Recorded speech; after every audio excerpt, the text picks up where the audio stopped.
much information, what they're telling us, and it's also very hard to practicalize, and also they don't even know what it is, because it was a very advanced science, way, way beyond what this guy could translate. So they had to hand all of these dossiers out. And then later it was realized that having each of these intellectual geniuses working in their own little garrets up in the Bavarian hills is not good enough. We're going to have to, this knowledge is getting so much now, you have to bring it together into places where the scholars can come. We call those places universities, universe cities, cities of the universe, or colleges, where you collage information. You see, it wasn't good enough to have everybody doing their own research. The knowledge was getting so immense, they brought it into central places. It's not for you, me, and Grandma to go and get educated and get a degree. They don't care about us. They never did. Now you can do it. They've offered us the privilege, thank God. But my father and your forefathers didn't even know that. Just 50 years ago, didn't even have the privilege of education. So, think about that. We have the privilege. We get a little bit, arrogant about it. Yeah. Very, very short time ago in your own families, that was not what was happening. Your fathers were sweating on the fields, wondering what life is all about and why they are going through the lives that they have been going through. We owe it to them. If you're not a humanitarian, that's perfectly all right. If you don't care about humanity, that doesn't bother me. But you have your own family line then, your own tradition, your own private lineage of your forefathers, your mothers and your fathers, your grandfathers who slaved on this planet under these people. You owe it to them to find out the answers and do something. You should be doing it for humanity. But even if that one doesn't, trigger you, and I'm assuming it does, everyone who's in this particular venue. But even if it wouldn't, I tell people all the time, if it doesn't hit you on that level, I could get plenty of other reasons why you should do this and fight this fight. The thing is that this knowledge was pouring in thick and fast, so they eventually created the universities. And if you don't believe this, just study the architecture of the universities of the world.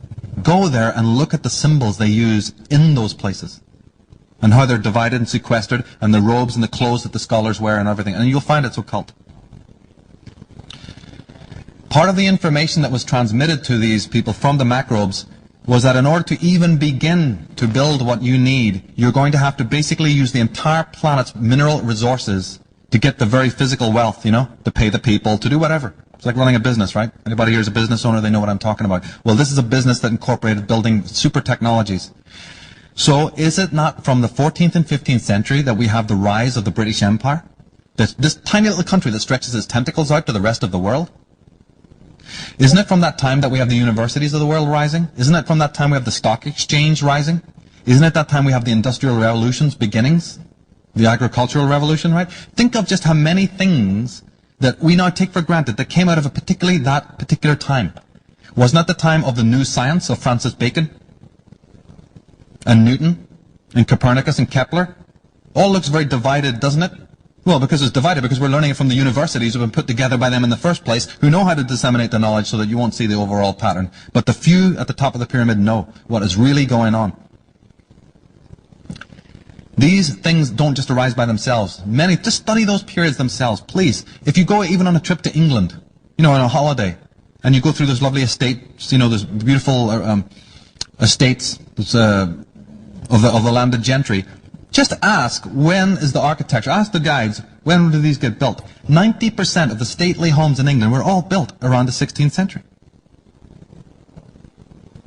Something happened in that time of England that we now inherit, which we have as modern times. Before that, the kings were shivering in their castles. They didn't even have glass for the windows. And yet suddenly something happens. So the British Empire arose, and they sent out the pirates. They sent out their emissaries from the Hudson Bay Company and the East India Company to the four corners of the world to enslave the world, to get the mineral resources, to get the slavery, to get the gold, you see, to bring it back for one agenda orchestrated by just a very few people of the Tudor dynasty. America's destiny is very much involved in this. Through the Hudson Bay Company and the Russell Trust, this country was also taken over by the pirates. Pirates, the word pirates is from pyrate, fire. The fire ones, the Illuminati, the ones who have the fire. Right? We've been watching too much Errol Flynn, and they put before us all this romantic stuff. Find out who these characters were and what they were up to. Just study the pirates alone. Just study the main pirates and their biographies, those characters. It's a fascinating story will unfold that you won't be able to explain unless you have these answers. Some of these pirate leaders had tremendous magical powers. They were also extremely brutal and ruthless.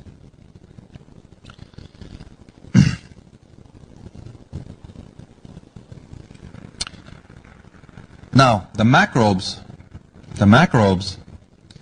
they don't do nothing for free. First of all, they told John Dee and his cohorts that to get the key to the Stargate, you need to do two things. The first thing you need to do has to be in two parts. The first thing you need to do is to find out how to make matter from energy. I'm cutting a long story short. It took them hundreds of years just to read through this stuff. But they said, you're too stupid to even know how to do that. So we have to teach you the opposite first, which is how to release energy from matter. That's not what you're going to do, but that's how you have to learn. And to do that, it's going to take you 500 years. Remember when Oppenheimer split the bomb, split the atom? That was when they patted themselves on the back, because phase one was accomplished. The pupils had learned now how to release energy from matter that day. Remember, even people said, my God, they could have destroyed this whole arm of the universe. Well, they don't care, because they have to prove to their masters now, right, that they've learned phase one. That's actually not what they have to learn. They have to learn the opposite. But they had to learn phase one of how to release energy from matter. That was done. Now they're doing the opposite. Now, slowly, they're beginning to learn how to create matter from energy, which is what the macrobes told them is that one of the keys to get out of the Stargate. MIT, SRI, NEC Corporation, and also Sun Corporation are just fronts for that. That's all they are. They're just fronts for that particular agenda. The second key involved, the macrobes told them, involves the element known as silicon. And you're talking to John Dee in the 14th century. He's like, I don't know what anything is this. What? Right? So they're telling him this stuff, and they said the second key has to do with silicon. What we're calling the Silicon Revolution is the end game that is now being played out, which is why you see these symbols coming from the ancient world, on these logos. But the macrobes don't do anything for nothing.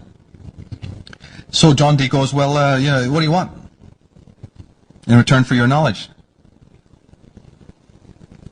And they said, we want blood. Because just like any entity, any vampire, right? Blood is energy. And if you study the occult, you'll realize that blood is a form of energy. And blood happens to be the second most commonest word in the Bible after God. So John Dee goes, oh, how much do you want and when do you want it? No worries. Oh yeah, tell when and where. So the macrobe said, well, we want sacrifices.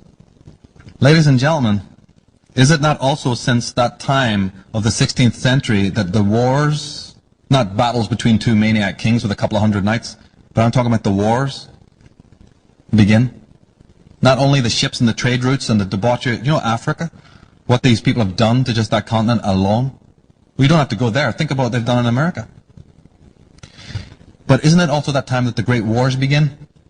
Have you ever questioned why it is that all the soldiers always wear occult symbols? Because in order to have a ritual death, even if you just study your common garden black magician who's going to kill a cat, right? They have to draw the right circle, do it under the right constellations, do it under the right timing, right? Think of a mass on a huge level that has to send up energy to these beings. It can't be done, it doesn't qualify as a ritual killing unless certain things are done properly. So the location is very important. And the timing is also very important.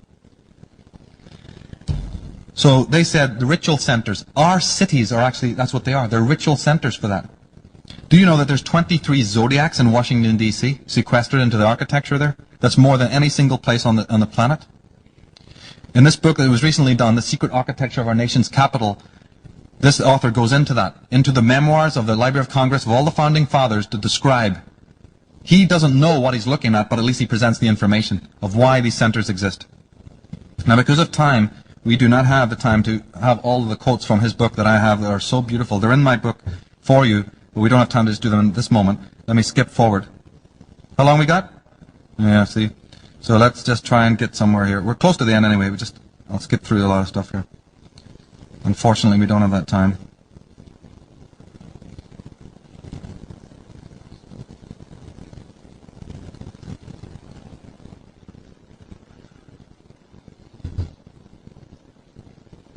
So when you see our cities, these ritual cities, please realize that the geometry that's been proven now to be involved in them, through that book and previously through the work of George Maxwell and others, that these cities are designed specifically for reasons. And those monuments and obelisks that you see,